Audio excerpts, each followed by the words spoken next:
अस्सलामुअलैकुम। पिछली 2 मुलाकातों में मेरी आपसे बहुत अच्छी बात हुई। मैंने कहानी सुनाई आपको, अपने बचपन की तख्लीक के बारे में बताया, शहज़ादी नरगिस।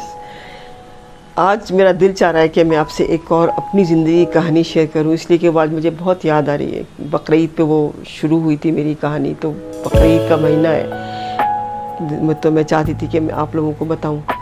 हुआ कुछ यूँ कि हर घर में चलते हैं क्लैश, हस्बैंड वाइफ में, हमारे भी चल रहे थे, कोई बहुत बड़ी बात नहीं थी, कोई नॉट ए बिग इशू। तो बकरीद के दूसरे दिन उन्होंने कहा कि मेरी बहन के घर हैदराबाद चलो। मैंने कहा उनसे कि देखिए कल मेरा ऑफिस है और मैं नहीं जा सकती, मैं बहुत थकी हूँ, कुर्बानी के बाद बहुत काम होता है औरतों को, खाना पकाना, गोश्त का ये वो फलाना। तो उन्होंने कहा नहीं तुम चलो। अब उन्होंने इस बात पे हंगामा खड़ा कर दिया, ये चीख पुकार और बला बला बला। बच्चे सहम गए, तो उन्होंने अच्छा मैं बच्चे लेके जा रहा हूँ, तुम्हें जाने की ज़रूरत नहीं है। तो बच्चों ने, क्योंकि मेरी बेटी बहुत छोटी थी, वो सहम गई। उसने कहा अच्छा मैं चलती हूँ आपके साथ। बेटा ज़िद्दी था, लड़के तो होते ही। उसने कहा मैं अम्मी को छोड़ के नहीं जाऊँगा।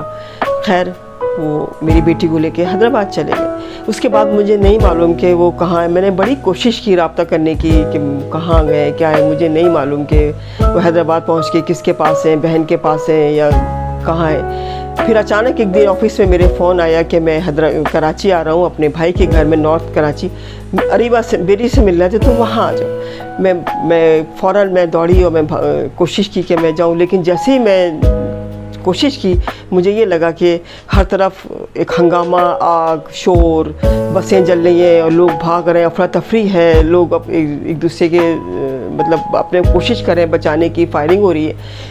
तो उस दिन मोहतरमा बेनज़ीर भुट्टो शहीद हो गई थी। उनकी शादी, ये दिन था 27 दिसंबर 2007 का दिन था, बकरीद का महीना था।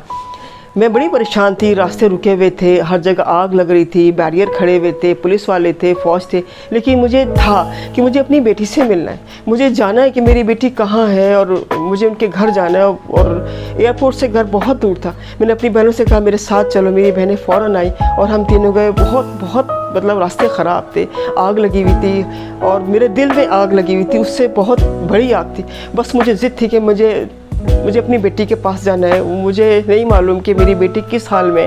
खैर बहरहाल हम पहुँचे वहाँ जाके, आग से अपने आप को बचाते, हंगामों से बचाते हुए अल्लाह ने हमें वहाँ पहुँचा दिया। जब मैं वहाँ गई तो मैंने कोशिश की मैं अपनी बेटी को साथ ले आऊँ। उन्होंने कहा नहीं ये नहीं जाएगी साथ, ये जब जाएगी यहाँ से जब इसको मैं निकाह कर दूँगा।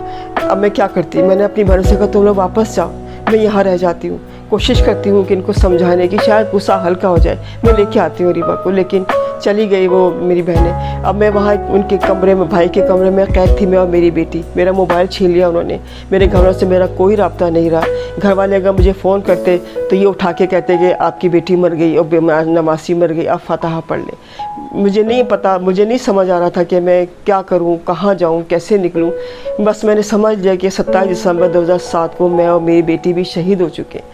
हमारी शहादत पे ना कोई रोया, ना कोई हंगामा हुआ, ना आग लगी, ना तमाशा हुआ, ना बसों को जलाई गई। हमने बड़ी कोशिश की घर से बाहर निकलने की, लेकिन हर तरफ एक लगता था जैसे उन्होंने पहरे लगाए हुए, हम नहीं जा सके। बस मैं सब्र कर गई। मैंने कहा आज मैं, मेरा बेटा और मेरी बेटी मर चुके हैं।